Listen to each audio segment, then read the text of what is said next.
Welcome, everyone. Pleasure to be joined by Tom today. Hi, folks. Little old me again.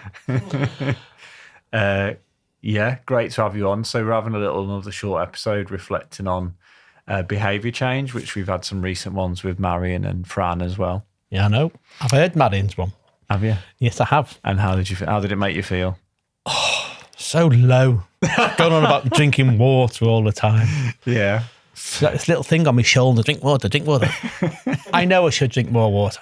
And I know it's be good for me, but I don't know, I just don't think about it. You know, I come home, sit down, and then it just goes out my head. Mm-hmm. But when I'm out cycling, I'm the same. I don't drink water then either. I can go out with a full bottle of water on my bike, and I'll come back with a full bottle of water. Because I'm just interested in cycling, that's all. Just something that skips over. Yeah. Because a lot of the learning new skills, you put in effort around that in terms of painting and taking up golf again. Like, I think that's all quite fun stuff, isn't it? To think about. But then water. It's a bit boring, really, isn't it? It is a bit of a boring topic. And we've talked about it a lot, but then it's so important. But then it's also fascinating to hear from, someone diagnosed with dementia. Like how hard or difficult it is to actually get drinking more water into your routine. Well, like Marion said, you see, I always say, I've got dementia. Drinking water isn't going to solve that, is it? So I've got it anyway. So what's the point? I mean, that is one view. However, and from everything we know, it's obviously going to help you to cognitively function better, and it will help you learn new skills. It obviously keeps you hydrated for doing exercise. It can help with concentration. I know you'd mentioned last week you had a good few days where you felt exhausted. Yeah. That's because I was making a racing sim for my son, putting it together. Yeah. And that was on a Friday. And I think the Saturday and the Sunday, I just totally exhausted because I was using my brain that much to think of what to do. And when you were putting the sim together, do you think you were drinking a lot of water that day? Nope. No. I can't. Well, no, I didn't actually, because I was probably doing it most of the day. I probably didn't have a drink till I come down about 5 o'clock. Yeah. I think that's where it is like the interesting thing would have been if you were drinking water every hour and, having a good few sips and feeling really hydrated. Would your fatigue have lasted for the few days? Because you might have been able to, because you were saying like it was quite a complex thing that you were putting together, loads of brain power. You're obviously using your hands as well. And did it take all day, was it, to put Mostly, most of the day. Yeah. But the thing with me doing something like that, I just get involved in it and everything else just goes out the window. Disappears, yeah. Because you said when you were painting, you were there for like 3 hours. 3 hours, yeah. And you just... didn't have a drink. Totally. The only water on the table was what to clean my brush with. It didn't even occur to me to have a drink. I just enjoying what I was doing. I suppose it just got into the process of doing it, and that's what on my mind. And when Alexa reminds you to drink water? Now and again I will. I do listen to Alexa, I must say. It's a good idea. And I will have a drink of water when he tells me to. But like Marion said, if it's in the fridge in a bottle and I see it, I'll take it out and drink it. Or if it's in the fridge, I'll take one to work with me and I'll drink it while I'm in work. But otherwise, I can't bother going to the tap to get it. I know it sounds lazy, going to the tap and doing the water. I said the same thing. Can't be bothered. Yeah. I know it's there and it's there whenever I want it, but I don't really want it all the time. I mean, when I do come home, I have a drink of water, but I also put cordial in it. Yeah. So, And talking about, behaviour change for people diagnosed with dementia, and you're 8 years in, you've added painting as a thing, you've added golf in the last year as like learning new skills, thinking about diet. How has that been for you in terms of thinking about eating maybe a little bit healthier or dropping the amount of sugar? Now, this is the same as water with dementia. I've got dementia. What does it matter what I eat? I mean, that's how I look at it. I mean, no, it's probably the wrong way of looking at it, but that's how I look at it. I mean, I'm active. I'm not sitting around doing nothing. I get out my bike. So in a way, I'm counteracting what I eat, I suppose. That's why I look at it anyway. Yeah, my brother-in-law's a senior physiotherapist at the NHS, and he says, you can eat what you want as long as you're being really active. Yeah. I don't think that's quite true, because if you do have a load of sugar all the time, there's a lot of inflammation that can happen. Oh, I don't go overboard like that. I mean, I like my meat and I like my chicken. Yeah. And sometimes I'll have a bacon sandwich for breakfast, but I don't go overboard. Like Marion says, everything we have here in the house is cooked from fresh. So it's not processed stuff. And so you don't feel like you have sugar regularly, or? No. Not. Well, Dark chocolate, I suppose, but there's not much sugar in that. Yeah. I have the dark chocolate, but I don't have sugar in my tea, and I have sugar on my cereal before Marion says anything. And it's not just a bit of sugar. You have sugar on cereal? Yeah. Okay. I mean, if it's bran flakes, you've got it because you don't taste anything, do they? And how much sugar are we talking? About maybe 3.5 spoonfuls. Dessert-sized spoons. Okay. Yeah, but I've got an active job, haven't I? So I need sugar to help me do my job. 3.5 Dessert spoonfuls? Dessert spoons. Yeah. And would you say that's mostly every day? Not really, because Manny's just told me not to say not really. She's over there nodding at me, you see. Marion, is he having 3.5 dessert spoons of sugar on his bran flakes every day? He doesn't have bran flakes every day. Okay. He Doesn't have bran flakes. He does have sugar on his cereal. Okay. But I wouldn't say it's every day. Okay. Like that. Well, I have to work the one day off and then have none the next day. So, For you, it comes down to flavour, yeah, nothing tastes of anything. but sugar does. Yeah. And chili flakes. Yeah. Yeah. Anything. Well, I said to man, we had something to eat last night. And I said, there was no taste to it. The only thing I would taste was chutney, and that was it. Because it was like a sweetness to me.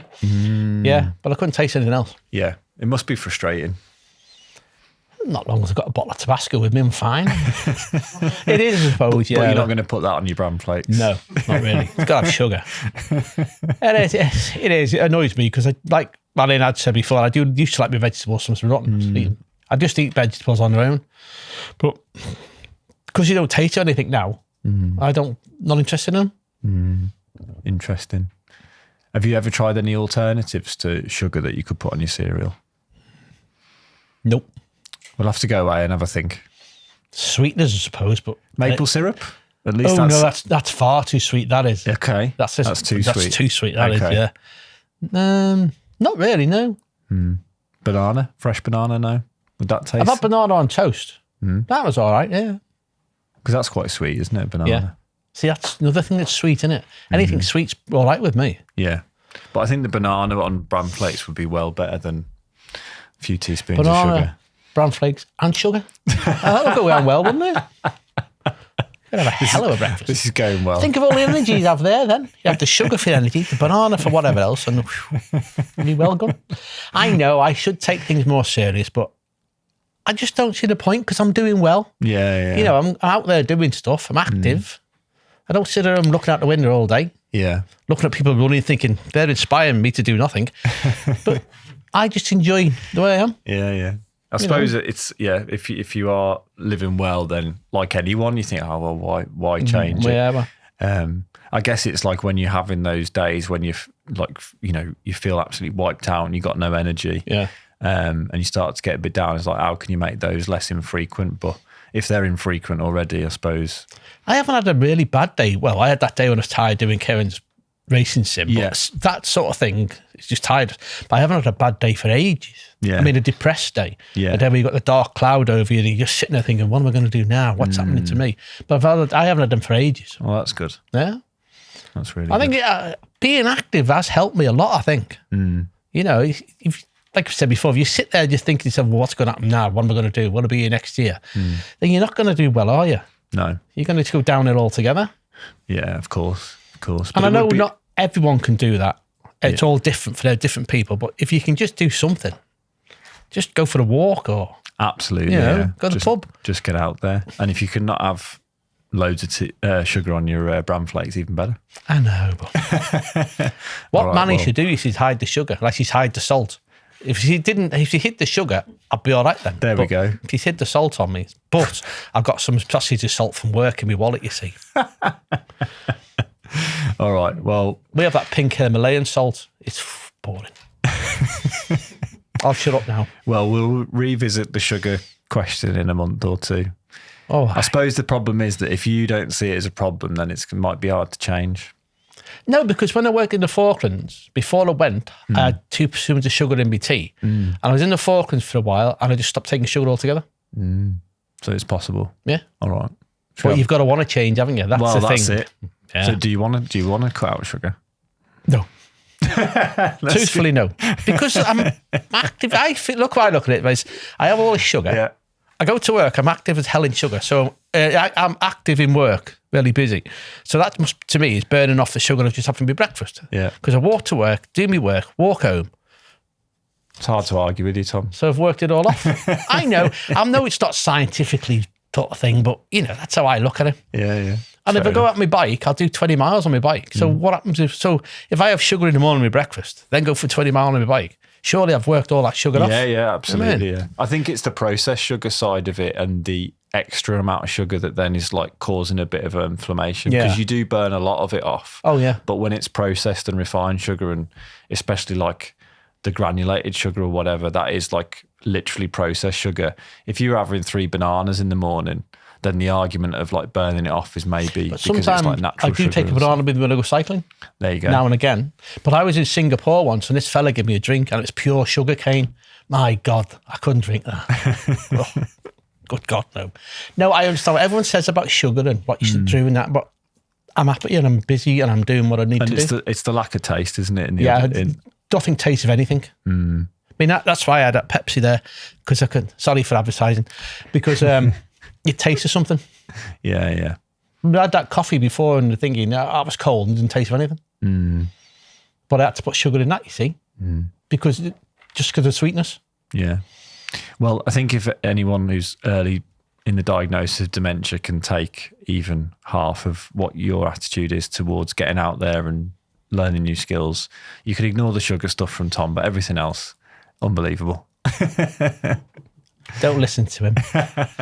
On that note, we'll have a short break and come no back problem. and do Reminiscence Corner.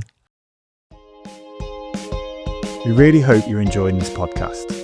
We want this to be one of the best free resources for any family affected by dementia. With your help, we can build the biggest community in the world for supporting, guiding and comforting everyone who faces cognitive issues and the people around them. So please hit that subscribe button or share it with someone who needs it.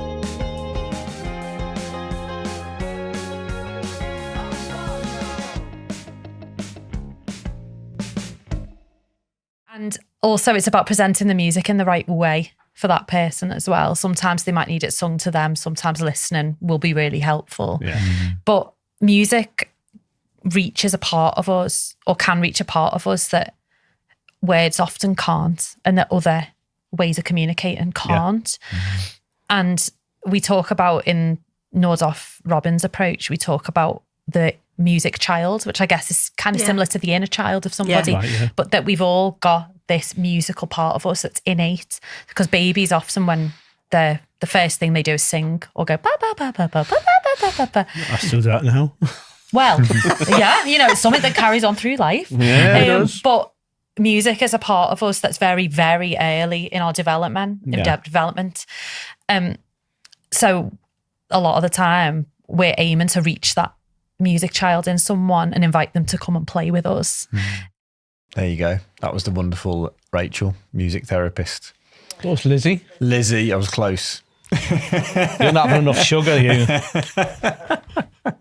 So, how did that episode go down for I you? enjoyed that because I like music anyway. I'm always singing to myself. Yeah. And if I'm doing anything, I always have the Alexa on playing something. But yeah, I enjoy it. Have you been listening to music when you've been doing your art? No, I have nothing on. Telly's not on. I'm just completely quiet, just doing my painting. Nice. But I do like music. And I like shouting. I wouldn't call it singing. What do you love? No.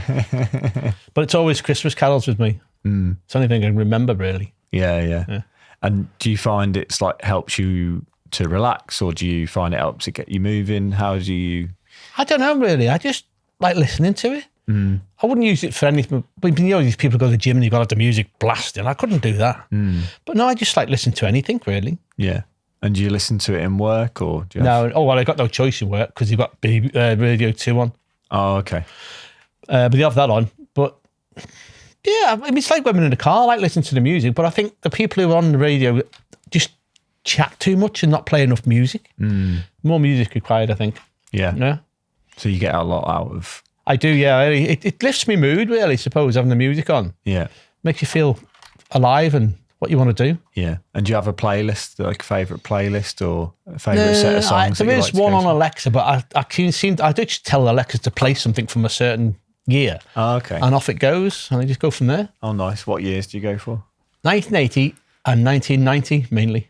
Or do you like the Communards? They're good as well. Listen to them. Or Michael Jackson.